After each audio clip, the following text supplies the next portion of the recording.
Cuando hablamos de inventos frustrados, las malas ideas son la tónica dominante, pero casi se puede asegurar que no hay inventos que más fracasos haya producido que el automóvil. Tanto los genios individuales como las grandes compañías automovilísticas siempre han intentado obtener nuevos y revolucionarios métodos para lograr que un coche nos traslade a donde lo necesitemos.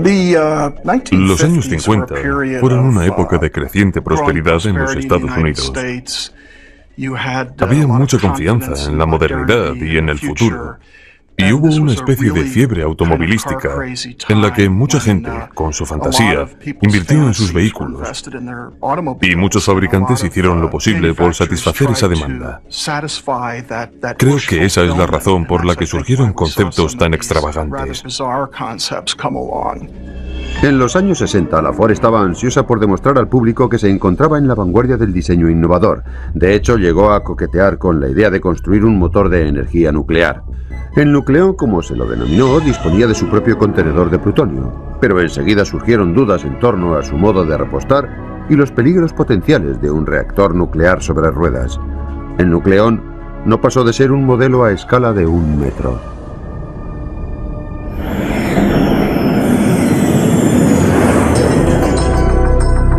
En 1954 se dio inicio a un experimento más serio. La Chrysler se embarcó en una odisea de casi 30 años para crear un coche cuyo motor se sustentara en la tecnología aeronáutica. Un coche con el sistema electrógeno de un motor a reacción.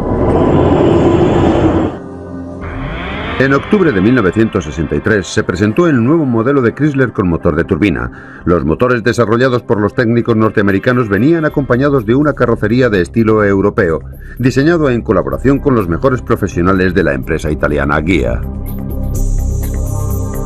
Con un 80% de piezas menos que un motor estándar, la Chrysler también promocionó el diseño sencillo y la alta fiabilidad de la turbina. Here is full power potential for instant acceleration and outstanding climbing ability. The driver is assured the same control he can get in the best conventional passenger car, even on the steepest grades. El motor del coche era sorprendentemente sencillo en diseño. El aire entraba en el compresor del Chrysler, donde se incrementaba rápidamente la temperatura y la presión. Entonces, el aire pasaba a un quemador donde se mezclaba con el carburante, provocando la combustión. Los gases calientes se expandían a través de una serie de turbinas que transformaban la energía térmica en energía mecánica, haciendo girar las ruedas. La potencia y el manejo de la turbina Chrysler era comparable a cualquier otra cosa en la carretera. Sin embargo, la aceleración era lenta debido al retardo de la turbina en accionar la transmisión. Pero la turbina del Chrysler sí tenía una característica fascinante. Funcionaba con cualquier combustible líquido, ya fuese gasolina, perfume o incluso aceite de maíz. Todo valía igual.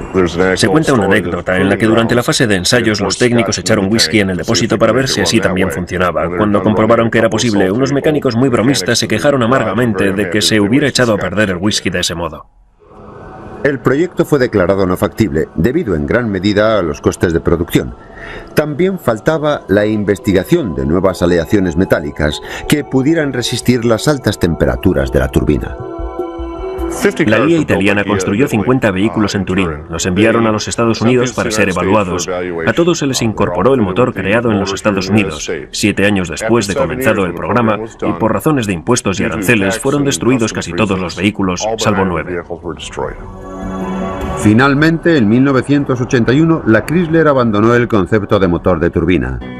Pero seguramente el diseño automovilístico fallido más curioso fue el producto anfibio de un diseñador aeroespacial alemán, Hans Trippler. El Amficar salió a mediados de los 60, cuando las películas de James Bond hacían furor y se pensaba que zambullirse en el agua para escapar de una persecución tenía el atractivo de una evasión. Durante 9 años, a partir de 1960, Trippler exportó casi 3.000 ejemplares de su Amficar a los Estados Unidos. Cada modelo venía con un motor de serie de 4 cilindros y su propia bomba de sentina. Un falso suelo protegía el cableado eléctrico y le otorgaba una protección adicional frente a las fugas de agua. Un interruptor en el salpicadero accionaba los 2 propulsores de transmisión. Disculpen, ¿tienen un Grey Poupon? El Amphicar se maneja básicamente como un coche sobre el agua, pero también como una barca en tierra firme. Los propulsores gemelos posteriores giran en la misma dirección. Es el único modo de girar con eficiencia. De otro modo, maniobraría como un transatlántico. Con un coste casi similar al de un Mustang, el público debía enfrentarse a una elección difícil: un coche sobrio y robusto o un patito feo y mojado. El Mustang ganó el concurso de belleza. Al menos queda el legado de una gran idea que nunca fue suficientemente popularizada y jamás llegó a despegar.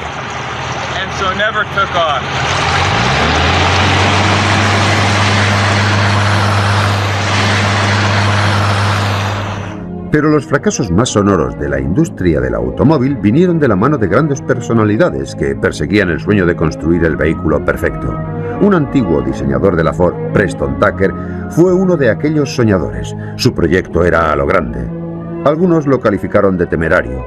Quería montarse su propia empresa partiendo de cero. Ante todo, Preston Tucker era un vendedor. Y como buen vendedor, lo primero que hacía era venderse a sí mismo. Siempre estaba promocionando este tipo de ideas. Después de la guerra, cuando el mercado estaba en plena expansión, pensó que sería capaz de construir un automóvil. En 1948, empezar una empresa de coches desde cero era una tarea casi imposible, porque el capital necesario era tan elevado que nadie podía disponer de él. Because the capital required was so huge that nobody could come up with it. Tucker tenía en mente construir el vehículo más seguro de la carretera. Diseñó su coche, un coche con motor posterior. Insistió mucho en la seguridad, creando un habitáculo de pasajeros a prueba de choques y un parabrisas que se desprendía hacia afuera. La idea era que en el caso de accidente, si la inercia te lanzaba hacia adelante, el cristal del parabrisas se abriera hacia afuera, evitando cortes y males mayores. La característica más notable de Tucker fue el tríclope, un tercer faro que giraba con el volante para iluminar continuamente la carretera. Mucho antes de producir un solo coche, el sagaz Tucker maquinó ideas para que se hablara lo más posible del coche de sus sueños. Uno de los métodos empleados para promocionar su vehículo fue construir la radio del coche. Podías ir y adquirir la radio para tu Tucker, y para dejar bien seguro que eras consciente en todo momento de que aquella era la radio para tu Tucker, los botones del aparato llevaban las letras T, U, C, K, E y R en cada una de las teclas.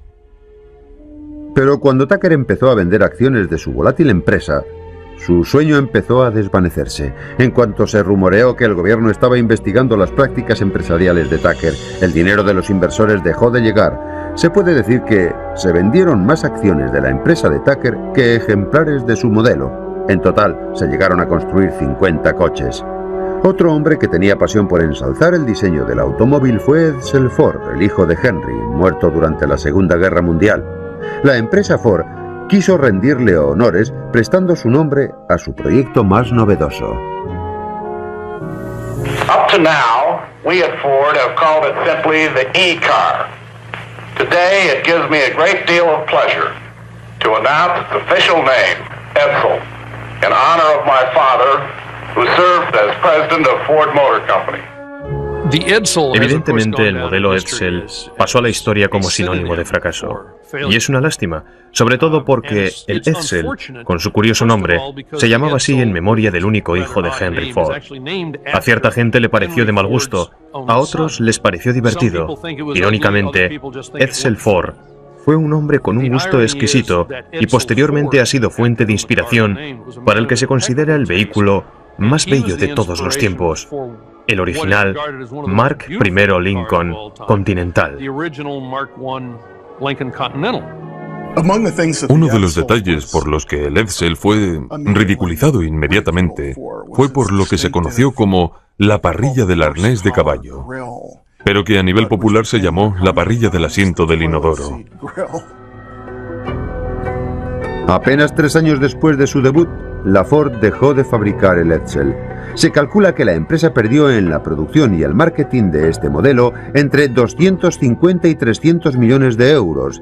Fue el mayor fracaso de la industria. Es posible predecir qué clase de inventos saldrán a la palestra en los próximos años, pero es posible que el futuro del transporte de automoción esté en las alturas. A continuación, coches que vuelan y hombres que se elevan sin alas. Los hermanos Wright construyeron el primer avión que funcionaba aquí, en su taller de bicicletas, en diciembre de 1903. Desde aquel día no se ha escatimado en intentos frustrados de inventar una máquina voladora diferente o incluso mejor. Keep your eye on the birdie. Cuckoo, cuckoo. Hacia mediados de siglo, el idilio de Norteamérica con el automóvil estaba en pleno apogeo, y casar el avión con el coche parecía una idea perfecta para trasladar a un mundo de almas aventureras. Creo que al inventor chiflado siempre le parece atractiva la idea de casar dos cosas que no pegan ni con cola. A lo largo de todos estos años, ha habido varios intentos de crear el coche volador. Hace poco alguien intentó construir un Pinto volador. Pero debido a su historial, en el que tantas veces ha estallado el depósito de combustible, crearía alarma. Desde 1917 se han concedido más de 75 patentes de coches voladores, pero tan solo uno, el Aerocar de Moulton Taylor de 1949, obtuvo un cierto reconocimiento. A Moulton Taylor le entraron ganas de construir un Aerocar porque pensaba que tras la Segunda Guerra Mundial había un gran número de pilotos y nuestras autopistas estaban muy congestionadas. Su intención era la de desarrollar un coche volador que aliviara en parte los enormes atascos en carretera. El coche volador implicaba una serie de obligaciones. El coche en sí no era muy bueno para el asfalto. No era lo bastante pesado para considerarse seguro. Al colocarle las alas, el resultado era un avión bastante chapucero. Tan solo la idea de que los conductores normales pudieran volar a su aire ya causaba alarma, sobre todo en las ciudades más grandes. Imagínese que los mismos tipos que le adelantan a 100 por hora en la autopista, le adelanten a 3.000 metros.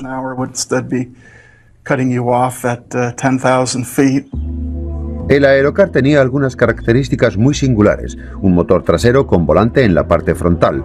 Un árbol motor en la parte posterior accionaba la hélice propulsora, mientras los neumáticos traseros podían girar libremente, un detalle muy importante para aterrizar suavemente.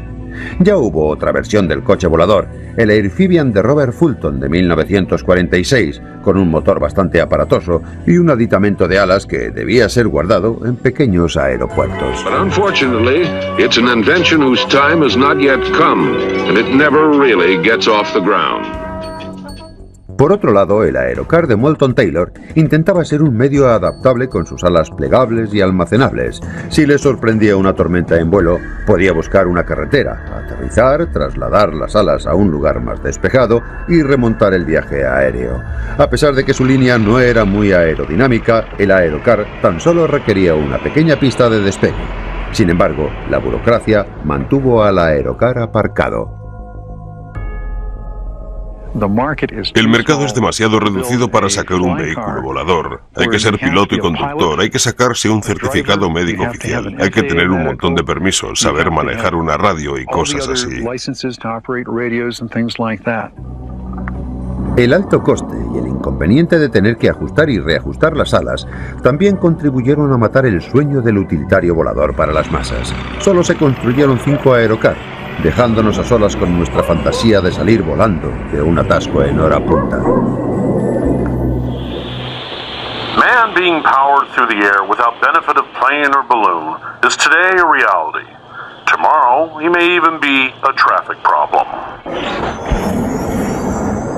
Para mucha gente, el cinturón propulsor de los años 60 sigue siendo el invento fallido más fascinante. Hubo varias reapariciones.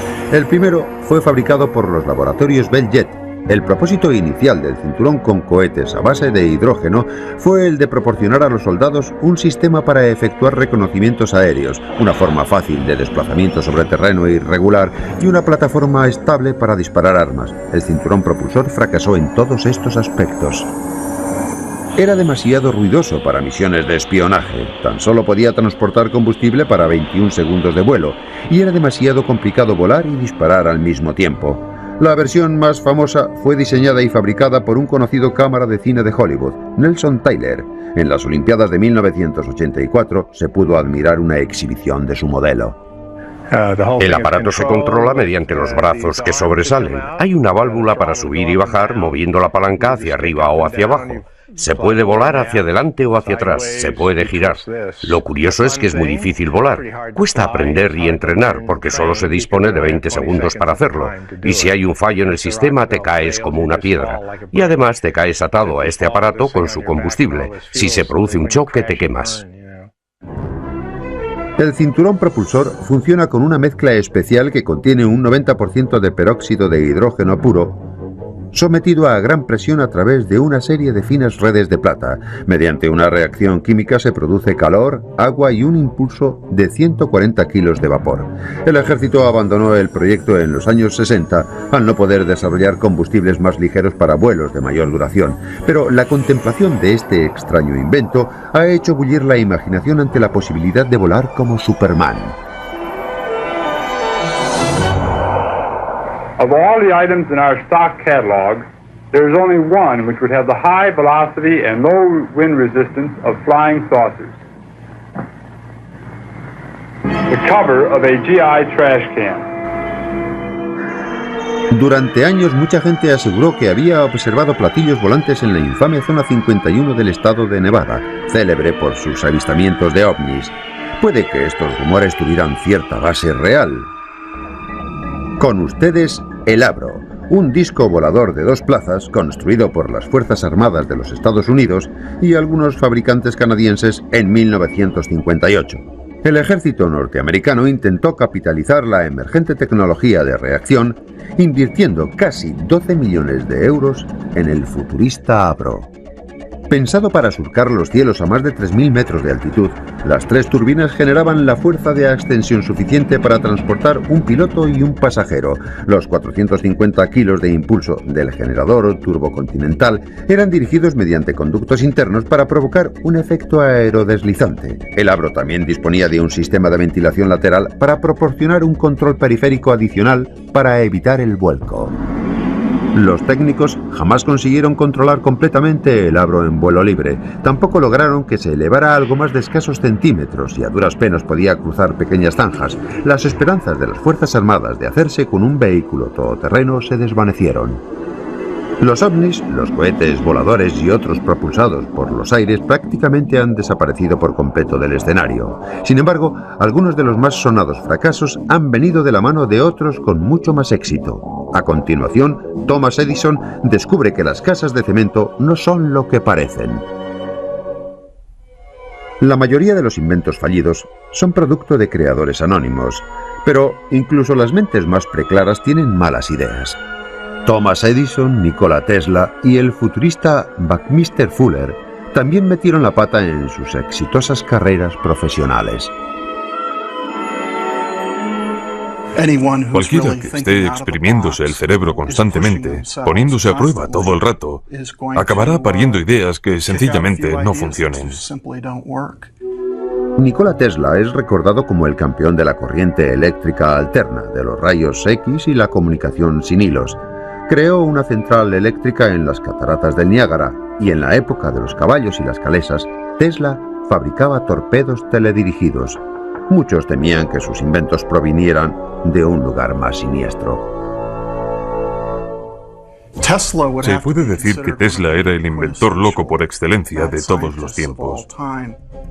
Se rumoreó que Tesla había sido contratado por el gobierno estadounidense para diseñar un rayo mortal poco antes de la Primera Guerra Mundial, generando más de 50 millones de voltios de electricidad. El rayo de energía superconcentrado habría sido lo bastante potente como para arrasar ciudades enteras, al menos en teoría. La idea parecía extravagante, pero con Tesla nunca se sabía.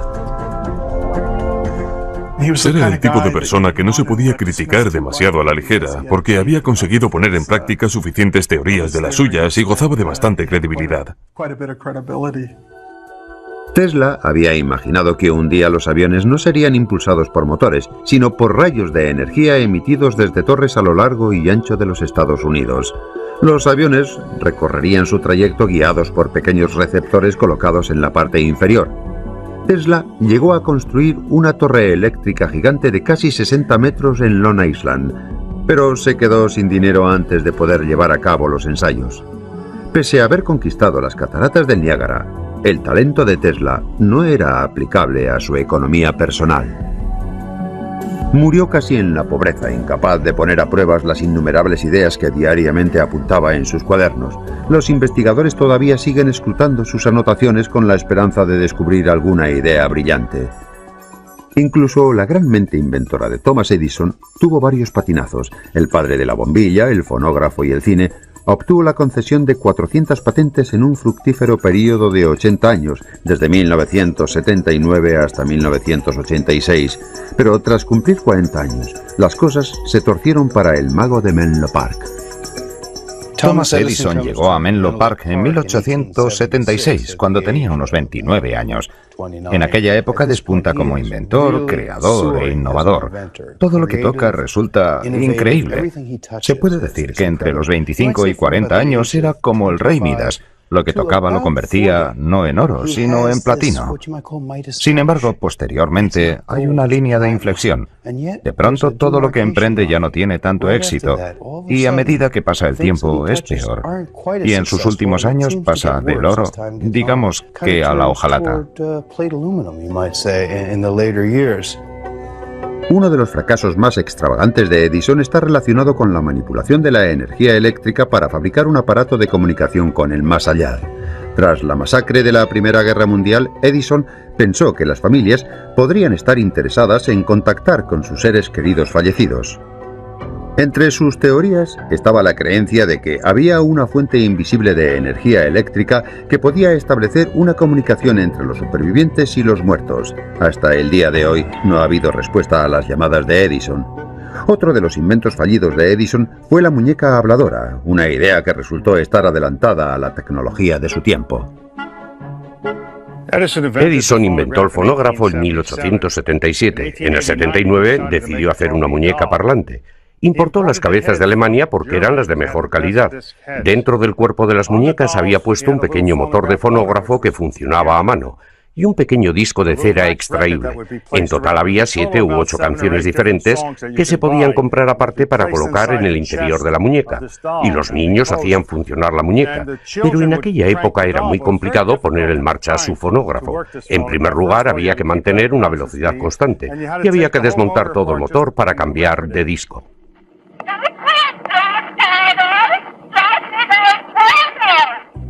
Pero la muñeca tenía dos defectos imperdonables.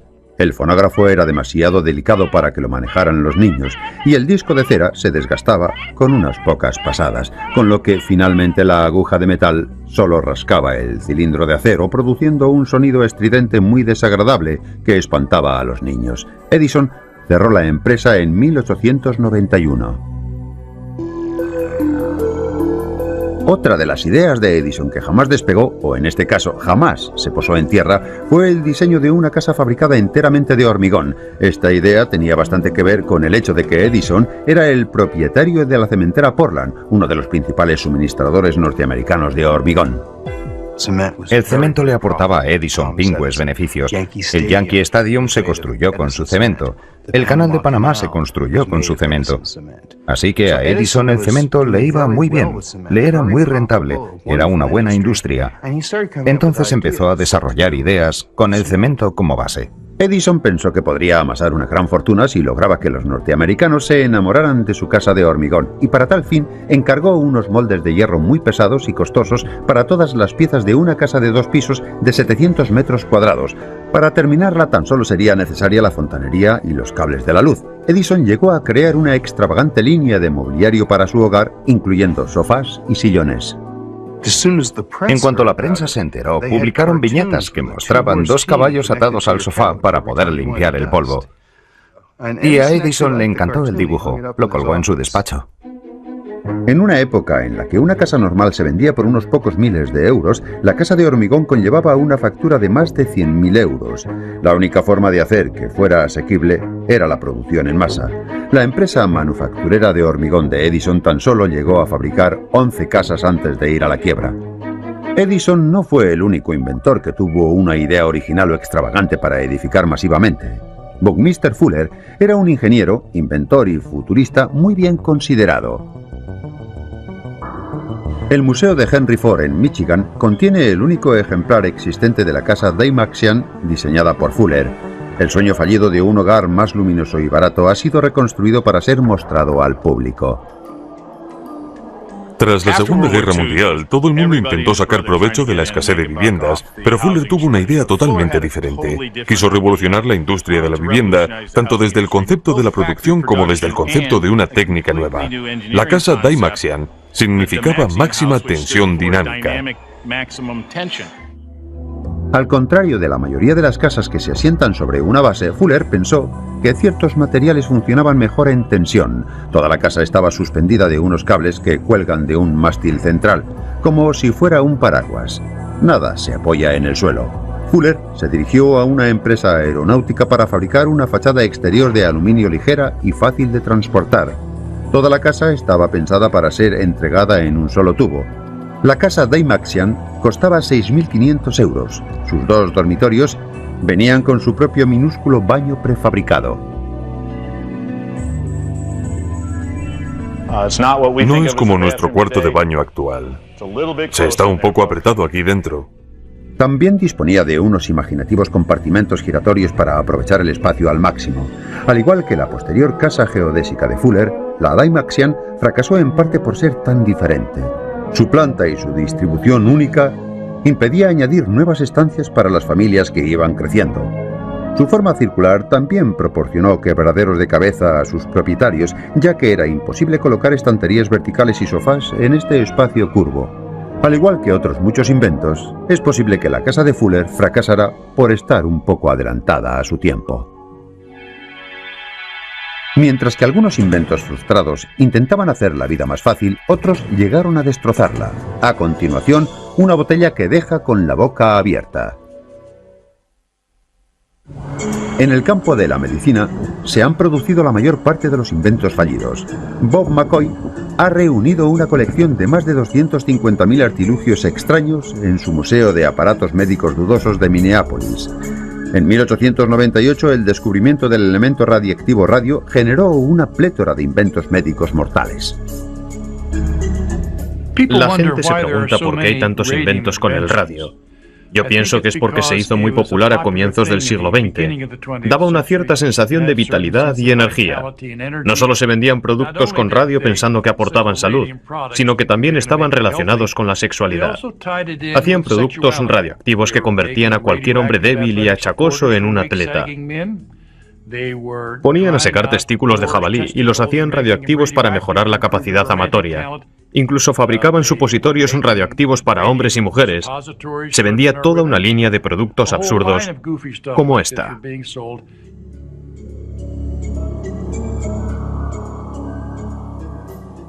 Esto se llama el parche radioactivo Cosmos. Estaba dirigido a la gente que padecía artritis con la promesa de que aliviaba sus dolores. Curiosamente, en la parte posterior pone una advertencia. No se debe abrir ni ingerir el contenido de esta bolsa. ¿A quién se le iba a ocurrir comer una bolsa de radio? A comienzos del siglo XX, el radio fue un gran negocio. Se importaba principalmente de Europa. Aquí tenemos una tienda de ultramarinos donde venden agua radioactiva, asegurando que tienes la mano invisible de la madre naturaleza en tu cuerpo para darte salud. Todo iba bien hasta que un individuo de Pittsburgh empezó a comercializar estas botellitas de Radiator para mejorar la capacidad amatoria. Un hombre de Pittsburgh se bebió 1.400 frascos como este y se le desprendió la mandíbula inferior y superior. Entonces se dieron cuenta de que el radio no se podía vender así a la ligera, que era peligroso. Al igual que el radio, la invención de los rayos X desplegó toda una serie de creaciones potencialmente mortales. Los rayos X se descubrieron en 1896 y empezaron a utilizarse de inmediato. A la gente le parecía cosa de milagro, pero como sucede a menudo con estas tecnologías, se acaban desvirtuando y la gente deposita todas sus esperanzas en ellas. Es como una bola de nieve que crece y se descontrola. En el mejor de los casos se vuelve grotesco, en el peor acaba siendo mortal. El caso es que en los años 40 y 50, las zapaterías de todo el país y el ejército norteamericano utilizaban la máquina de rayos X Adrian para probar calzado, con el objeto de lograr las medidas exactas. Lo atractivo era ver tus propios dedos jugueteando dentro de tus zapatos y decir, «Oh, son mis pies», y comprobar si tus zapatos eran demasiado estrechos, o cortos, o anchos, o demasiado largos. La empresa de Milwaukee fabricó unas 10.000 unidades, y a pesar de que estaban recubiertas de plomo, no había protección de plomo alrededor de los orificios donde se colocaba el pie o en los visores. Tenía 3 aberturas, una para el cliente, otra para el vendedor y otra para los padres en caso de que estuvieran comprando calzado para sus hijos. La cantidad de rayos X que se fugaba era alarmante. Y como aficionado a los cómics, me sorprende mucho que el vendedor de calzado no acabara teniendo superpoderes como resultado de este bombardeo de radiación, de todos los rayos que debían soportar los que trabajaban en las tiendas. Una vez confirmada la fuga de radiación en 1950, el gobierno ordenó la destrucción de estas máquinas. La llegada de la electricidad a los hogares generó una cascada de nuevos aparatos médicos, de los cuales ninguno era más dudoso que este calentador de próstata. Fue patentado en 1918. Presuntamente sirve para excitar el cerebro abdominal del hombre.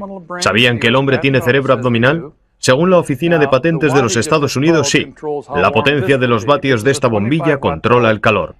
Esta es una bombilla de 25 vatios y no calienta mucho. De hecho, no hacía nada. Los artilugios médicos electrónicos no fueron los únicos inventos que fracasaron por no cumplir las expectativas. Casi 50 años más tarde, los inventores dejaron de pensar en la medicina para centrarse en los aparatos de uso cotidiano que tenemos en nuestro hogar.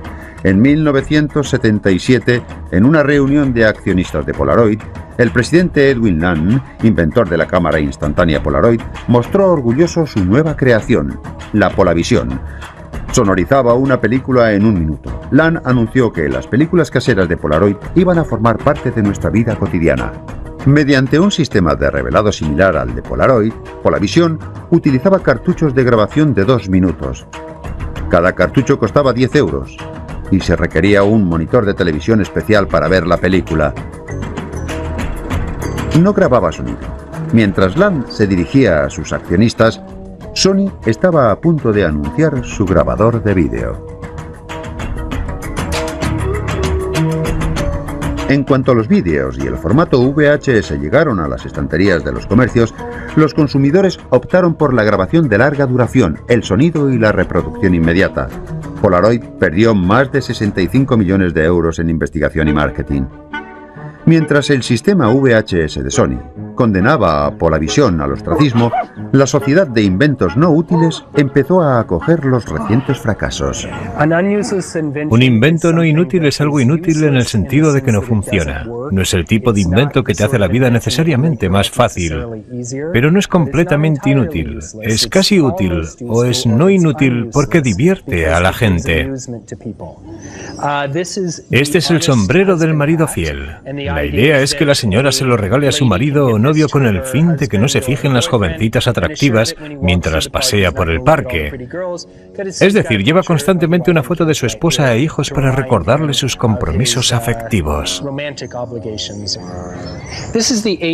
Esto es un recargador de pilas. El propósito es el de recargar una de tus pilas gastadas empleando 12 pilas nuevas. Funciona de verdad, pero también acorta la vida de estas 12 pilas nuevas. Así que harán falta otras 144 pilas para a su vez recargar estas.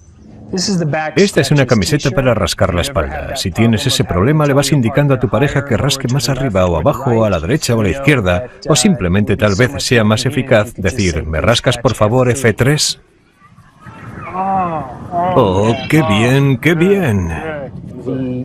Los inventos no inútiles son un modo de celebrar el hecho de que el fracaso es tan importante como el éxito para el desarrollo de la tecnología del futuro. Y actualmente, con toda la tecnología que tenemos en el siglo XXI, nos basamos tanto en fracasos como en éxitos del pasado. Un buen número de inventos frustrados ha influido sobre los objetos útiles y necesarios de nuestra vida cotidiana. A continuación, visiones fallidas de nuestro estilo de vida futuro. La mayoría de los inventos frustrados están relacionados con los objetos de uso cotidiano, la comida que consumimos, la ropa que vestimos, los aparatos que hay por casa y, como bien descubrió Buckminster Fuller, nuestros propios hogares. Ann Arbor, el nuevo centro de investigación de nuevos productos en Michigan, parece un supermercado, pero no lo es. Es un lugar donde los productos que no han tenido éxito vienen a morir. Hasta la fecha, más de 80.000 unidades han llegado aquí para descansar en paz. Cada año, más de 30.000 productos nuevos llegan a las estanterías y cada año, más del 90% fracasan. Una propuesta cara, ya que el lanzamiento de productos de supermercado como estos puede llegar a costar entre 20 y 50 millones de euros. Robert McMath creó este lugar en 1981 para ayudar a los fabricantes a lanzar nuevos productos. Una de las cosas que representa esta colección es el hecho de aprender lecciones del pasado. Y se trata de lecciones muy positivas. Hay que aprender tanto de los errores como de los éxitos. Queremos pensar que ofrecemos una seguridad para el éxito. Mal empaquetado, malos nombres y simplemente malas ideas pueden ser mortales para el concepto. Este es un producto interesante, es salsa de barbacoa. Era una salsa muy rica que se aplicaba con aerosol. Siempre me pareció una buena idea. El problema es que el envase es demasiado alto, incluso aunque no le pongas el spray. No cabe en una estantería normal, no se puede colocar en el supermercado, hay que ponerlo en las baldas superiores. Tampoco cabe dentro del frigorífico. Avert es un gran concepto, pero por desgracia lo denominaron toallitas virucidas, y eso echó atrás a la gente. Le suena a homicida o algo por el estilo, y no tenían muy claro lo que podían ser las toallitas virucidas. Este es otro producto interesante. Es una barra que contiene un producto a base de huevos revueltos. Se empuja hacia arriba y se puede ir comiendo. Es un producto muy útil, por ejemplo, para comer en el coche. El problema es que si no se maneja bien se desmorona y la gente se quejaba de que en el coche los huevos revueltos se les caían en el regazo. En los años 80 hubo una verdadera fiebre por la salud a nivel mundial. Un gran número de productos limpios ocuparon las estanterías de los supermercados, entre ellos uno de los fracasos comerciales más sonados de todos los tiempos. La idea consistía en un cigarrillo sin humo que no implicara quemar tabaco. Se empleaba un elemento que reproducía el sabor del tabaco dentro de la boca a través de un tubo de plástico. El aparato era bastante difícil de encender, y luego decían que si aspirabas el aire, podías acabar herniado. El sabor era comparable al de una lechuga quemada. Incluso el presidente de la tabacalera Reynolds admitió que el Premier sabía a rayos. Para muchos, la llegada del Premier era como una confesión tácita de los ejecutivos de la Reynolds. Las compañías tabacaleras no querían admitir que sus cigarrillos eran peligrosos para la salud. Se les ocurrió describir este producto como una experiencia limpia para el fumador, pero al mismo tiempo se resistían a reconocer que sus otras marcas eran sucias o nocivas. Sin humo que expulsar, ni cenizas que sacudir, el cigarrillo Premier privaba a los fumadores de una buena parte del ritual. El escaso interés de los consumidores pronto dio al traste con la idea. A la Reynolds esto le costó más de 300 millones de euros en investigación y marketing. Los inventos frustrados no han afectado solamente a la comida que consumimos, han tocado todos los aspectos de nuestra vida cotidiana. Hasta la ropa que nos ponemos. Se ha confeccionado ropa con lava. Volcanic eruptions may one day become the source of a whole line of earthy fashions. Incluso han sacado nuevos estilos directamente de la granja. Would you believe this transparent raincoat made in 1955 came from surplus fat from pork chops? Pero la palma se la llevó el vestido de papel. El vestido de papel es uno de aquellos fenómenos tan singulares de los años 60. Describe muy a las claras la despreocupación de la época go-go. La empresa papelera Scott fabricó los primeros vestidos para promocionar una nueva línea de servilletas y trapos de papel. Las manchas se eliminaban simplemente borrándolas o cortándolas. Finalmente, el vestido de papel dejó de ser apreciado porque a las mujeres no les terminaba de convencer su corte y caída, aparte del hecho de ser talla única. Pero ¿qué conclusiones podemos sacar de todos estos fracasos en la moda y la alimentación? Obtener una visión del mañana es una batalla perdida en la que la mayoría de los inventores no consiguen acertar. Towering buildings and bright lights of the city of tomorrow, where plazas of urban living rise over freeways and vehicles electronically paced, travel routes safely, swiftly, efficiently. Cualquier proyección del futuro es una declaración de nuestra realidad presente. La ciudad del mañana será limpia y espaciosa. Bueno, eso es porque nuestra ciudad de hoy es como es. En otras palabras, están diciendo que nuestras ciudades están superpobladas, son feas y deprimentes. Hace mucho tiempo que los investigadores aseguran que las casas del futuro estarán equipadas con 1 o 2 robots que redimirán al hombre de las tareas cotidianas. El futuro estará lleno de ocio. I can perform 36 separate and distinct acts. Anyone out there knows of a mechanical woman who is looking for a boyfriend.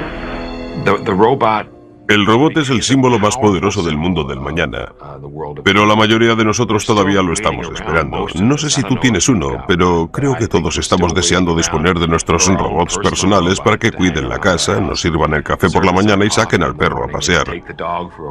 Se pensaba que estas cosas ya serían una realidad a estas alturas, pero no. No lo son. Los investigadores predijeron que los aparatos nos ahorrarían tiempo y darían paso a un ocio sin precedentes, y sin embargo, a pesar del avance de la tecnología, cada vez tenemos menos tiempo libre. Will be washed, even egg stains removed by washers that require no cleansing agent. High-frequency sound waves dissolve food particles and dirt. Los inventores siempre aseguran que los aparatos nos van a hacer ahorrar otra cosa. Nos ahorrarán trabajo, tiempo y fatiga. Pero como podrás hacerlo más a menudo, lo harás más a menudo. De esta forma no conseguirás ahorrar tiempo. En este sentido, incluso los inventos de éxito pueden ser considerados un fracaso porque a la postre no te han ahorrado nada. Las grandes empresas a menudo utilizan la casa del futuro como gancho al convertirse en depósito de aparatos mecánicos.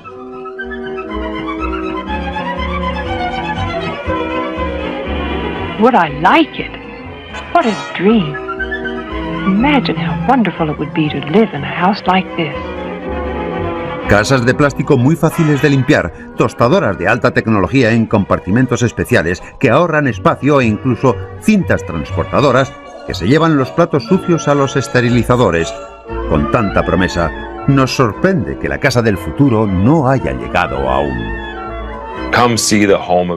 Vengan a ver la casa del futuro. Bueno, a menudo nos atrae como si fuera un espectáculo brillante, pero en realidad nadie quiere vivir en algo que tenga ese aspecto. La gente quiere algo que sea como lo de los demás. Creo que incluso a pesar de que muchos inventos no hayan salido bien, siempre nos proporcionan algo sobre lo que pensar. Creo que si nos fijamos en muchos inventos frustrados o innovaciones que no han llevado a ninguna parte, nos sentimos tentados de verlo como la historia del fracaso, pero nada más lejos de la realidad. De hecho, son una especie de testimonios para el espíritu humano. Sin el valor para fracasar, sin el valor para intentar algo que pueda funcionar o no, jamás habríamos llegado a disfrutar del progreso que hoy tenemos. Deberíamos mirar a la gente que tiene una gran mente, a los grandes pensadores, fijarnos bien en lo que hicieron. Han descubierto nuevas cosas. Sí, cometieron sus errores, de acuerdo. Algunas ideas fueron realmente malas, pero muchas de esas malas ideas han puesto a otros grandes inventores tras la pista de buenas ideas. Y quién sabe lo que nos deparará el futuro. No importa que estas ideas no alcanzaran el objetivo previsto. El mundo tiene un lugar muy especial en el corazón colectivo para los que se adelantaron a su tiempo, para los inventores y soñadores que siguieron el paso de su propio ritmo. Es posible que la necesidad albergara una idea que solo su autor pudo amar, pero la chispa creativa, por débil que fuese, merece al menos un gesto de aprobación.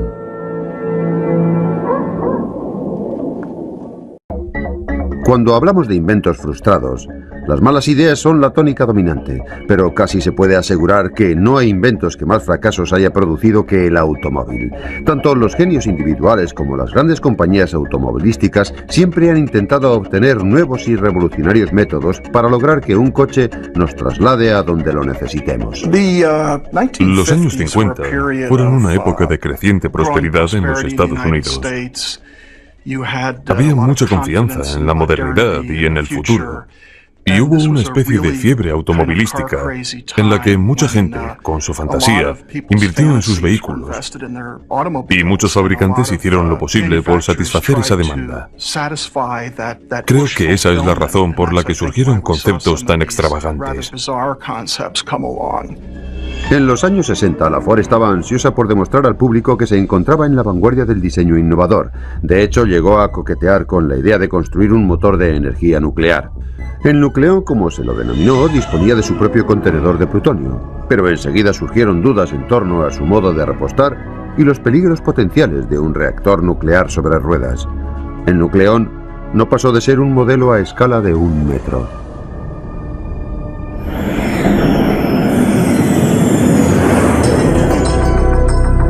En 1954 se dio inicio a un experimento más serio. La Chrysler se embarcó en una odisea de casi 30 años para crear un coche cuyo motor se sustentara en la tecnología aeronáutica, un coche con el sistema electrógeno de un motor a reacción. En octubre de 1963 se presentó el nuevo modelo de Chrysler con motor de turbina. Los motores desarrollados por los técnicos norteamericanos venían acompañados de una carrocería de estilo europeo, diseñado en colaboración con los mejores profesionales de la empresa italiana Ghia. Con un 80% de piezas menos que un motor estándar, la Chrysler también promocionó el diseño sencillo y la alta fiabilidad de la turbina. Here is full power potential for instant acceleration and outstanding climbing ability.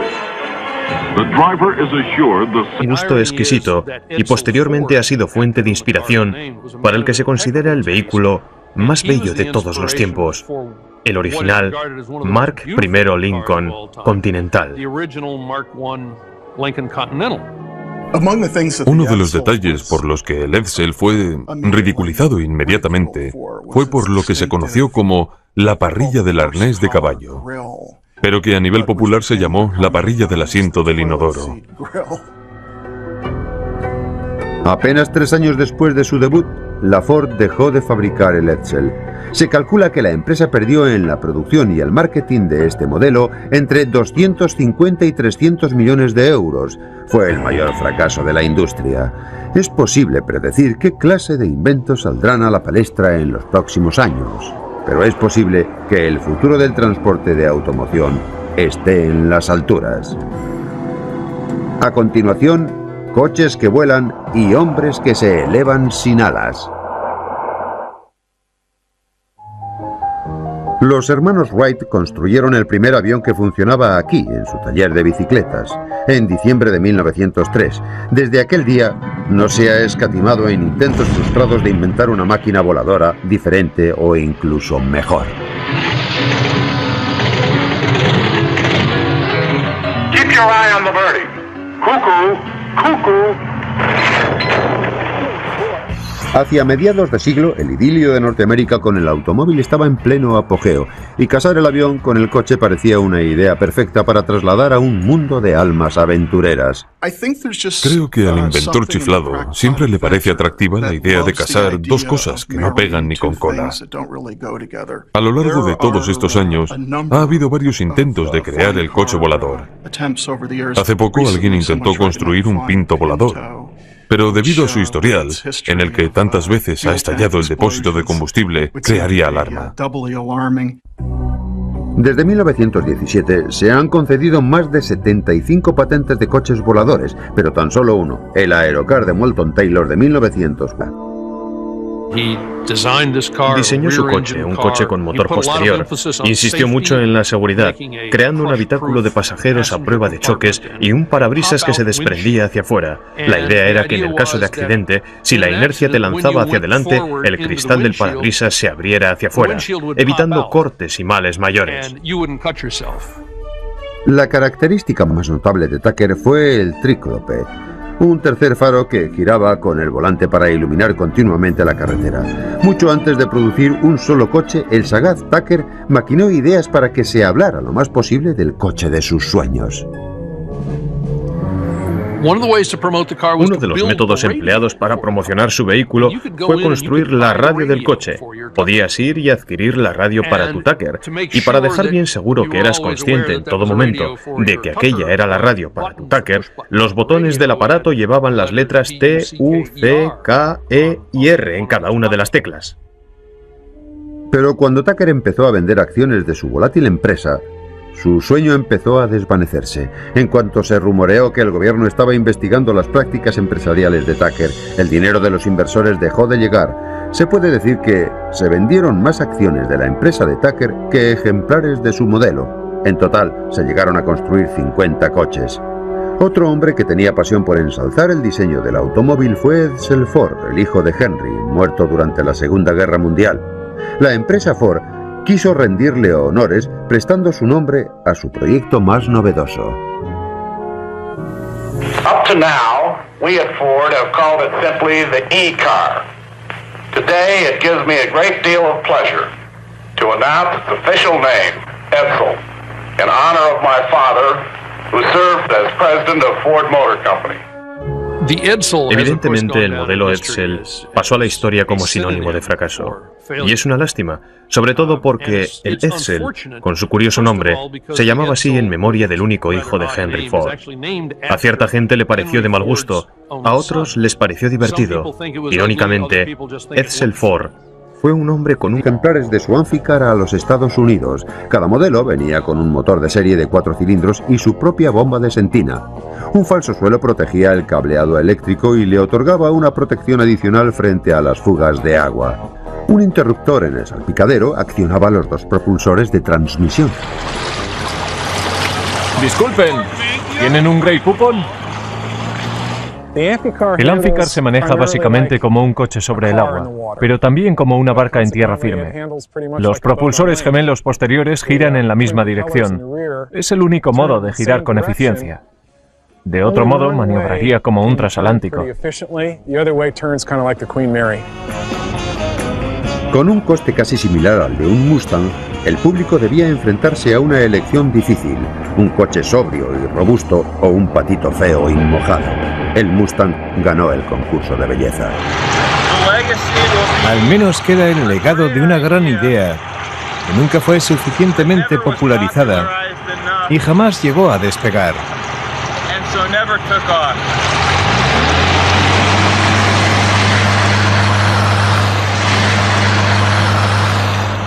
Pero los fracasos más sonoros de la industria del automóvil vinieron de la mano de grandes personalidades que perseguían el sueño de construir el vehículo perfecto.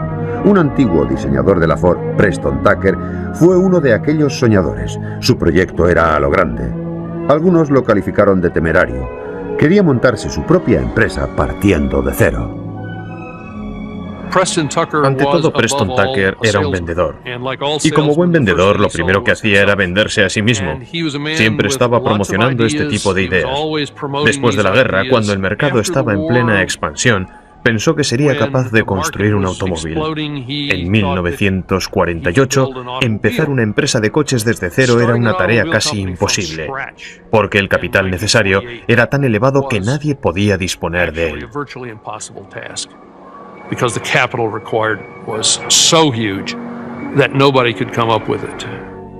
Tucker tenía en mente construir el vehículo más seguro de la carretera. Same control he can get in the best conventional passenger car, even on the steepest grades. El motor del coche era sorprendentemente sencillo en diseño. El aire entraba en el compresor del Chrysler, donde se incrementaba rápidamente la temperatura y la presión. Entonces, el aire pasaba a un quemador donde se mezclaba con el carburante, provocando la combustión.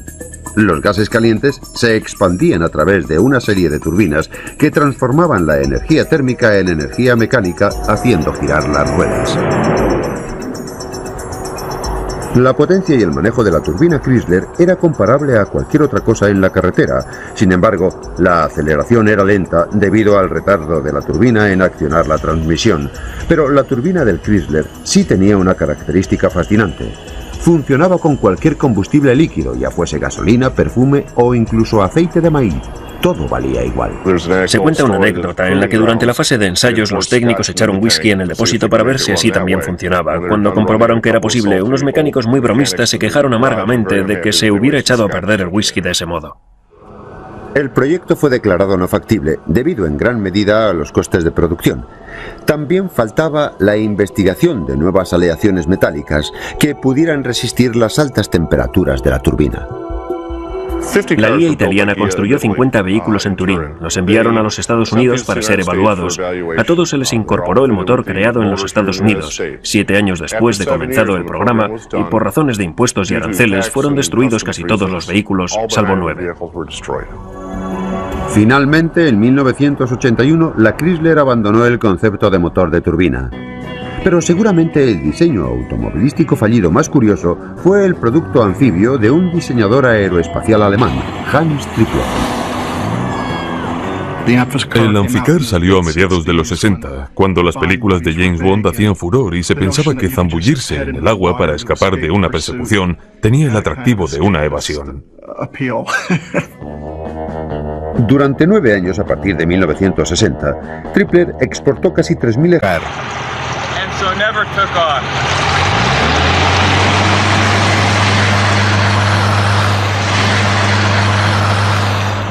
Pero los fracasos más sonoros de la industria del automóvil vinieron de la mano de grandes personalidades que perseguían el sueño de construir el vehículo perfecto. Un antiguo diseñador de la Ford, Preston Tucker, fue uno de aquellos soñadores. Su proyecto era a lo grande. Algunos lo calificaron de temerario. Quería montarse su propia empresa partiendo de cero. Ante todo, Preston Tucker era un vendedor. Y como buen vendedor, lo primero que hacía era venderse a sí mismo. Siempre estaba promocionando este tipo de ideas. Después de la guerra, cuando el mercado estaba en plena expansión, pensó que sería capaz de construir un automóvil. En 1948, empezar una empresa de coches desde cero era una tarea casi imposible, porque el capital necesario era tan elevado que nadie podía disponer de él.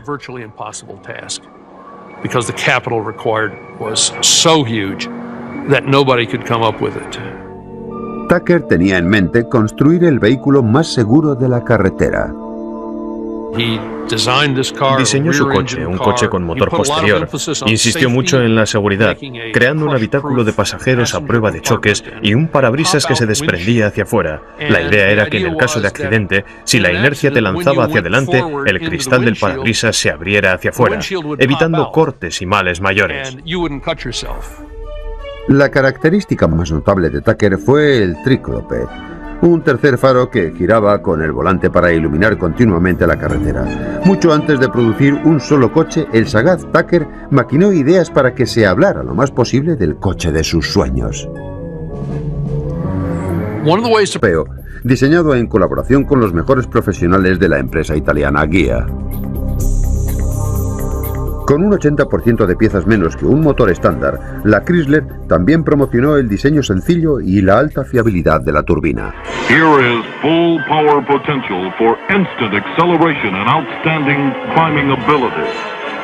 The driver is assured the same control he can get in the best conventional passenger car, even on the steepest grades. El motor del coche era sorprendentemente sencillo en diseño. El aire entraba en el compresor del Chrysler, donde se incrementaba rápidamente la temperatura y la presión. Entonces, el aire pasaba a un quemador donde se mezclaba con el carburante, provocando la combustión. Los gases calientes se expandían a través de una serie de turbinas que transformaban la energía térmica en energía mecánica, haciendo girar las ruedas. La potencia y el manejo de la turbina Chrysler era comparable a cualquier otra cosa en la carretera. Sin embargo, la aceleración era lenta debido al retardo de la turbina en accionar la transmisión. Pero la turbina del Chrysler sí tenía una característica fascinante. Funcionaba con cualquier combustible líquido, ya fuese gasolina, perfume o incluso aceite de maíz. Todo valía igual. Se cuenta una anécdota en la que durante la fase de ensayos los técnicos echaron whisky en el depósito para ver si así también funcionaba. Cuando comprobaron que era posible, unos mecánicos muy bromistas se quejaron amargamente de que se hubiera echado a perder el whisky de ese modo. El proyecto fue declarado no factible, debido en gran medida a los costes de producción. También faltaba la investigación de nuevas aleaciones metálicas que pudieran resistir las altas temperaturas de la turbina. La IA italiana construyó 50 vehículos en Turín. Los enviaron a los... Cuando hablamos de inventos frustrados, las malas ideas son la tónica dominante, pero casi se puede asegurar que no hay inventos que más fracasos haya producido que el automóvil. Tanto los genios individuales como las grandes compañías automovilísticas siempre han intentado obtener nuevos y revolucionarios métodos para lograr que un coche nos traslade a donde lo necesitemos.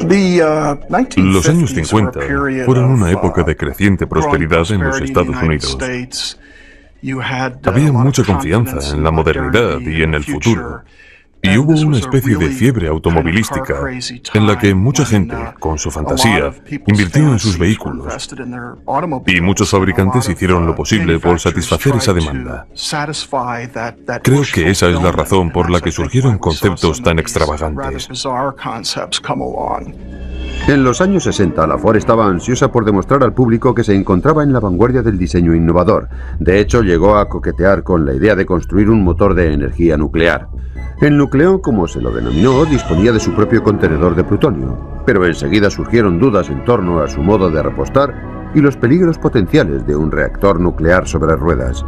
El Nucleón no pasó de ser un modelo a escala de 1 metro.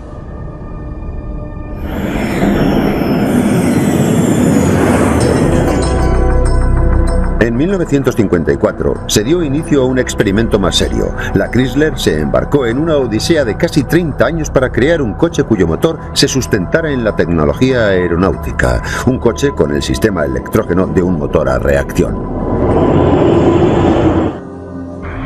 En octubre de 1963 se presentó el nuevo modelo de Chrysler con motor de turbina. Los motores desarrollados por los técnicos norteamericanos venían acompañados de una carrocería de estilo europeo. Estados Unidos para ser evaluados. A todos se les incorporó el motor creado en los Estados Unidos. 7 años después de comenzado el programa, y por razones de impuestos y aranceles, fueron destruidos casi todos los vehículos, salvo 9.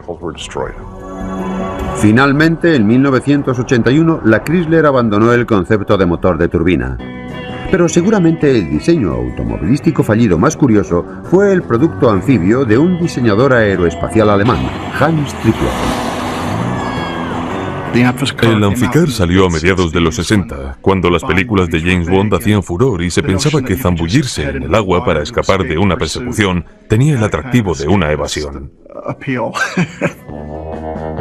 Durante 9 años, a partir de 1960, Trippler exportó casi 3.000 ejemplares de su Amficar a los Estados Unidos. Cada modelo venía con un motor de serie de 4 cilindros y su propia bomba de sentina. Un falso suelo protegía el cableado eléctrico y le otorgaba una protección adicional frente a las fugas de agua. Un interruptor en el salpicadero accionaba los 2 propulsores de transmisión. Disculpen, ¿tienen un Grey Poupon? El Amficar se maneja básicamente como un coche sobre el agua, pero también como una barca en tierra firme.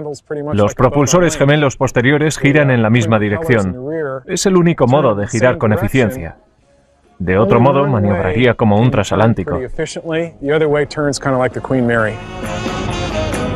Con un coste casi similar al de un Mustang, el público debía enfrentarse a una elección difícil: un coche sobrio y robusto o un patito feo y mojado. El Mustang ganó el concurso de belleza.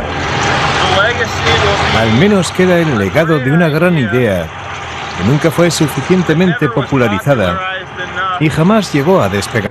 Uno de los métodos empleados para promocionar su vehículo fue construir la radio del coche.